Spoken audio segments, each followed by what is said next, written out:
আসসালামু আলাইকুম বন্ধুরা। আজকে আমরা একটা এক্সেল ট্রিক্স জানবো। ট্রিক্সটা অনেক চমৎকার।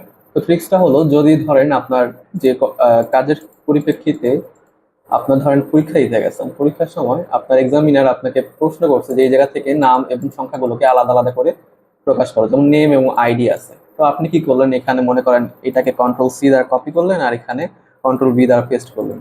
এভাবে করে যেগুলো আছে এগুলোকে কন্ট্রোল সি দ্বারা কপি করে কন্ট্রোল ভি দ্বারা পেস্ট করে দিলেন। কিন্তু এভাবে করতে থাকলে তো মনে করেন আপনার অনেক সময় নষ্ট হইতেছে। তো এইগুলোকে যদি এভাবে করতে না চান, যদি শর্টকাটে করতে চান, সেক্ষেত্রে একটা উপায় হলো এই লেখাগুলোকে আপনার সিলেক্ট করতে হবে। সিলেক্ট করার পরে কন্ট্রোল জি প্রেস করবেন। কন্ট্রোল জি প্রেস করলে এরকম একটা ইন্টারফেস আসবে। আসলে আমরা স্পেশালে যাব, স্পেশাল থেকে চলে যাব কনস্ট্যান্টে। কনস্ট্যান্টে গেলে আমাদের প্রথমত যেগুলো প্রয়োজন, যেমন আমি প্রথমত নেব টেক্সট গুলো। টেক্সট মানে কি, লেখাগুলো নেব। আমি লেখাগুলোকে সিলেক্ট করে ওকে দেবো। দেখেন আমাদের লেখাগুলো সিলেক্ট হয়েছে। তো এগুলোকে কন্ট্রোল সি দ্বারা আমি কপি করব এবং এইখানে এসে কন্ট্রোল আগে সিলেক্ট করে নেবেন যতটুকু আপনার লাগবে, কন্ট্রোল ভি দ্বারা কি পেস্ট করে দেবেন। এইভাবে দেখেন আমাদের লেখাগুলো কিন্তু পেস্ট হয়ে গেছে।